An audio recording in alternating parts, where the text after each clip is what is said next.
बहुत बहुत स्वागत है आपका फिर से नए वीडियो में। दोस्तों, जैसा कि आप लोगों को पता होगा कि मैं आप लोगों के लिए back to back important questions और solve PDF solve model paper सभी प्रोवाइड करता रहता हूं। तो जो आज की वीडियो है, आज की वीडियो बहुत ही इंपॉर्टेंट होने वाली है BA first year first semester वालों के लिए, जो भी छात्र छात्राएं पॉलिटिकल साइंस यानी कि राजनीति शास्त्र का एग्जाम देना चाहते हैं और उनका आने वाले दिनों में एग्जाम होने वाला है। उन लोगों के लिए वीडियो बहुत ही इंपॉर्टेंट है, क्योंकि ये वीडियो मैं लेकर आया हूं उन लोगों के लिए जो अभी तक तैयारी नहीं किए हैं। तो इसमें वैसे भी क्वेश्चंस मिलेंगे आप लोगों की किस प्रकार से आप लोगों को क्वेश्चन पेपर आएगा और कौन कौन से क्वेश्चन ज़्यादा इंपॉर्टेंट हैं।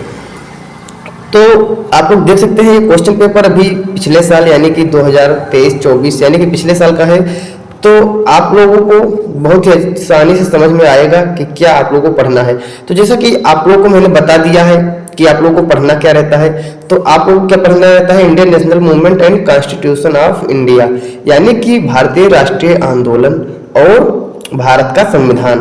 तो इसके अंतर्गत हमें क्या क्या पढ़ना रहेगा, सब कुछ इस वीडियो के माध्यम से हम जानेंगे और कौन कौन से क्वेश्चन किस प्रकार से आते हैं ये यहाँ पर बताया जाएगा। तो समय आप लोगों को दिया जाएगा, यहाँ पर देख सकते हैं समय आप लोगों को दिया जाएगा 2 आवर्स, मैक्सिमम मार्क्स 75 यानी कि 75 नंबर दिए जाएंगे। 2 घंटे का क्वेश्चन पेपर आप लोगों का होगा। तो इसी के साथ बढ़ते हैं, हम देखते हैं कि कुछ यहाँ पर निर्देश यानी कि नोट दिया गया है कि आप लोग क्या करना रहेगा। तो यहाँ पर मैं आप लोगों को हिंदी में पढ़कर बताता हूँ, इंग्लिश वाला तो वैसे भी हिंदी में ही पढ़ना रहेगा। आप लोग को इंग्लिश कोई इतना ध्यान नहीं देता है। वैसे यह प्रश्न पत्र 3 खंडों आ, बा और स में विभाजित है। प्रत्येक खंड में दिए गए निर्देशों का पालन कीजिए। खंड आ, बा एवं स क्रमशः 9, 36 एवं 30 अंकों के हैं, यानी कि जो आ खंड है वो 9 नंबर के हैं, 36 नंबर के जो बा है और 30 नंबर का जो स है वो है।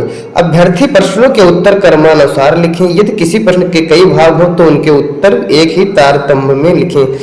यहाँ पर कहा गया कि यदि कोई क्वेश्चन जैसे आप लोग को एक क्वेश्चन लिखे उसके बाद आप 3 नहीं लिख सकते, लेकिन ऐसा नहीं है दोस्तों, आप लोग लिख सकते हो। उत्तर नंबर बस आप लोग को डालकर रखना है। इसके लिए मैं एक वीडियो बना दिया हूँ किस प्रकार से आप लोग कॉपी लिखनी है, आप लोग विजिट करके चैनल पर देख लेना। तो चलिए बिना देरी के हम लोग देखते हैं कि कौन कौन से क्वेश्चन। सबसे पहले सेक्शन ए में हम आते हैं अतुलहोत्री प्रश्न, जो कि 9 नंबर का है। 3 क्वेश्चन करने रहेंगे और तीनों क्वेश्चन 3-3 नंबर के हैं। इस खंड में केवल एक प्रश्न है जिसमें 5 उप प्रश्न हैं। इस खंड में से किन्हीं 3 उप प्रश्नों के उत्तर दीजिए। प्रत्येक उप प्रश्न 3 अंकों का है। प्रत्येक उप प्रश्न के उत्तर की शब्द सीमा 50 शब्दों की है, यानी कि आपको 50 शब्दों में उत्तर देना है। What do you understand by rajdharma, राजधर्म क्या है, यानी कि राजधर्म आप लोगों को पता होना चाहिए कि ना जो राजा होता है उसका एक धर्म होता है प्रजा की देखभाल करना और अपनी प्रजा को खुशहाल रखना, प्रजा के सुख दुख में साथी होना। तो ये राजधर्म यही होता है। तो राजधर्म से आप क्या समझते हैं। और फिर क्या है मत्स्य न्याय क्या होता है, व्हाट इज मत्स्य न्याय। इसी के साथ साथ आप लोगों को धर्म को परिभाषित करना है। आप लोगों का ये क्वेश्चन इंपॉर्टेंट है, ये आ सकता है। बाकी ये दोनों तो नए क्वेश्चन लग रहे हैं, ये क्वेश्चन रिपीटेड नहीं है, लेकिन धर्म को परिभाषित करना ये क्वेश्चन रिपीटेड है। इसी के साथ साथ बहुत ही मोस्ट इंपोर्टेंट क्वेश्चन है मूल कर्तव्य से आप क्या समझते हो, what do you understand bye fundamental duties. जैसा कि आप लोगों को पता होगा कि 2 मौलिक कर्तव्य हैं, वो 12 मौलिक कर्तव्य हैं। आप लोगों को पता होगा भारत के संविधान में वो लिखित है, वर्णित है।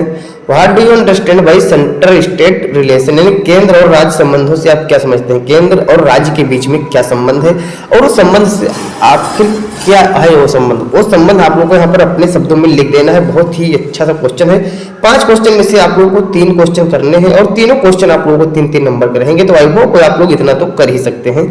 इसी के साथ हम लोग देखते हैं सेक्शन बी की तरफ। आगे बढ़ने से पहले आप लोगों से छोटी सी रिक्वेस्ट है कि आप लोग वीडियो को लाइक जरूर कर देना और साथ में नए हैं हमारे चैनल पर तो चैनल को सब्सक्राइब कर लेना। यदि अच्छा लगता है आपको तो, नहीं लगता है तो आप लोग बाद में पूरा वीडियो देख लेना, तब अच्छा लगता है तो सब्सक्राइब कर देना और साथ में एक प्यारा सा कमेंट भी कर देना किस प्रकार से आप लोग को क्वेश्चन पेपर लगा और क्वेश्चन पेपर का क्वेश्चन लगे।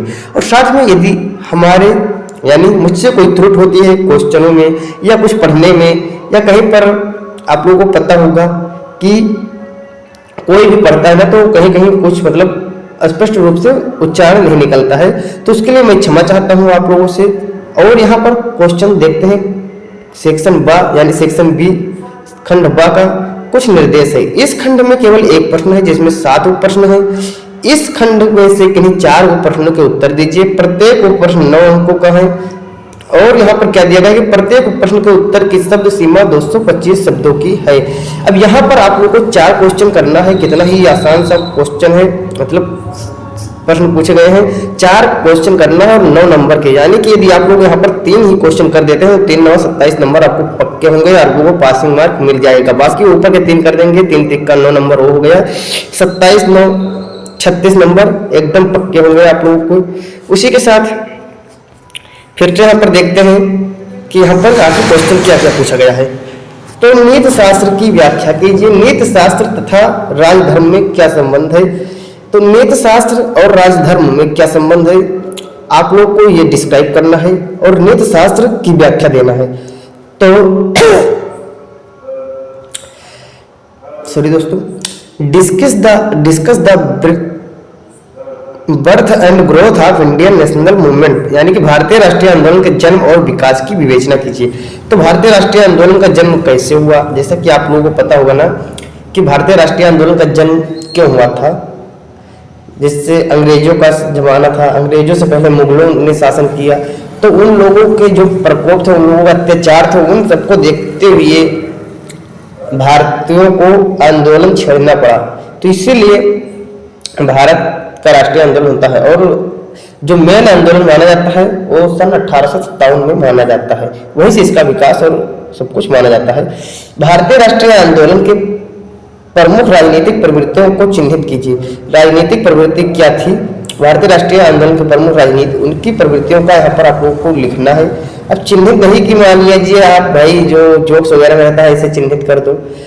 और उसी के साथ साथ ये दोनों क्वेश्चन आप लोग को अच्छे से नोट कर लेने हैं, ये दोनों इंपॉर्टेंट है। इसी के साथ explain the philosophy of Indian constitution, यानी कि भारतीय संविधान के दर्शन की व्याख्या कीजिए। यानी कि भारतीय संविधान का जो फिलोसफी है यानी इसकी दर्शन है, किस प्रकार से उसे लिखा गया है, क्या आखिर उसका इंपॉर्टेंस है और उसका कुछ आप लोगों को यहाँ पर संदर्भ लिखना रहेगा। तो आप लोग लिख सकते हैं, आई होप आप लोग इतना तो जानते होंगे। फिर क्या है, discuss the right of equality of Indian constitution with concern article, यानी कि भारतीय संविधान के समानता के अधिकार की विवेचना कीजिए, संदर्भित अनुच्छेदों के साथ कीजिए।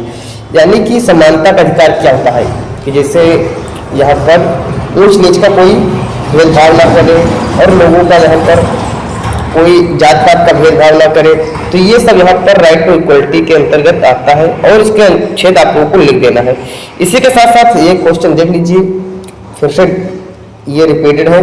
केंद्र राज्य संबंधों को इस प्रकार सहित बताइए, इसके प्रकार सहित बताइए। क्या आप मानते हैं कि भारत में केंद्र राज्य विधायी तथा प्रशासनिक संबंध पूरी तरह से केंद्र के पक्ष के हैं? उदाहरणों के साथ इस कथन का परीक्षण कीजिए, कथन का परीक्षण कीजिए। तो यहाँ पर आप लोगों को केंद्र और राज्य के जो संबंध हैं उनके प्रकारों का वर्णन कीजिए। और उसी के साथ साथ पूछा गया कि क्या आपका मानना है कि भारत केंद्र राज्य विधायी तथा प्रशासनिक संबंध पूरी तरह से केंद्र के पक्ष में है? अगर हाँ है तो इसका उदाहरण सहित आपको रिजल्ट इसका देना है। तो बहुत ही प्यारा क्वेश्चन है, आई होप आप लोगों को अच्छा लगेगा। और साथ में वीडियो बहुत ही लंबी होती जा रही है। क्या भारत के राष्ट्रपति की शक्तियों तथा कार्यों की व्याख्या कीजिए। बहुत ही महत्वपूर्ण क्वेश्चन है और बहुत ही रिपीटेड क्वेश्चन है, हर बार पूछा जाता है और हर बार आप लोगों को लिखना रहता है। ये हो गया, और राज्यपाल हो गया, मुख्यमंत्री, ये सब आप लोगों को, और जो न्यायालय के न्यायाधीश का मतलब गठन कैसे होता है, संरचना, या सुप्रीम कोर्ट यानी कि सर्वोच्च न्यायालय की संरचना, ये सब पूछ लेता है। ये सब आप लोगों को बहुत ही ज़्यादा अच्छे से याद करके रखना है। एक मैं वीडियो बना दूंगा, वो आप लोग अच्छे से तैयार कर लेना। भारत के निर्वाचन आयोग की भूमिका पर एक निबंध लिखिए। क्या करना है आपको? भारत के निर्वाचन आयोग की भूमिका क्या होती है, भारत उसके ऊपर आप लोगों को एक निबंध लिखना है। इसी के साथ साथ भारतीय सर्वोच्च न्यायालय के गठन, जैसे मैंने अभी आपको बताया ही था, यहाँ पर देख लीजिए, तथा उसके कार्यों की व्याख्या भारतीय संविधान के संदर्भित अनुच्छेदों के साथ कीजिए। बहुत ही अच्छा क्वेश्चन है, देख लीजिए कि भारतीय सर्वोच्च न्यायालय के गठन तथा उसके कार्यों की व्याख्या कीजिए। मैं पूरा पॉलिटी एक वीडियो बना दूंगा, मतलब सॉरी दोस्तों, डे बाय डे आप लोगों को प्रोवाइड करता रहूंगा, आप लोग वहां से देख लेना, बहुत ही प्यारा वीडियो रहेगा। भारतीय संविधान के मूल संरचना सिद्धांत की विवेचना कीजिए।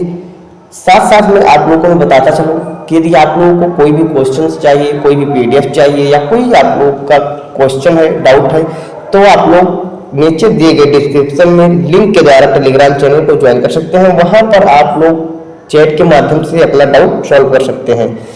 तो इसी के साथ देखते हैं भारतीय संविधान के मूल संरचना सिद्धांत की विवेचना कीजिए। मूल संरचना किस प्रकार से, बेसिक स्ट्रक्चर क्या है, इस पर मैंने ऑलरेडी ये वीडियो बना दिया है, आप लोग देख लेना। बहुत ही अच्छा क्वेश्चन है।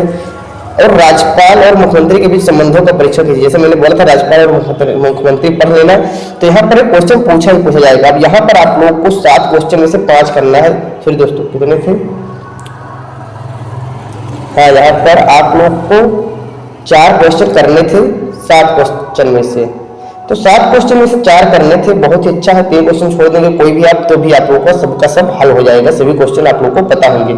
अब खंड सा यानी कि दीर्घ उत्तरीय प्रश्न है, यहाँ पर 1 प्रश्न का उत्तर देना है। सॉरी दोस्तों, यहाँ पर 2 प्रश्न हो गए, हम लोगों में 1 ही आता था। तो 2 प्रश्नों का उत्तर देना है। प्रत्येक प्रश्न कितने 15 अंकों का 475 शब्दों की है।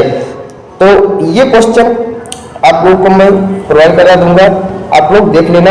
और बहुत ही प्यारे प्यारे क्वेश्चन मैं नेक्स्ट वीडियो में लाकर दूंगा, आप लोग देख लेना। आई होप आप लोगों को वीडियो जरूर पसंद आया होगा। तो चलिए इसी के साथ मिलते हैं नेक्स्ट वीडियो में, तब तक के लिए जय हिंद, जय भारत।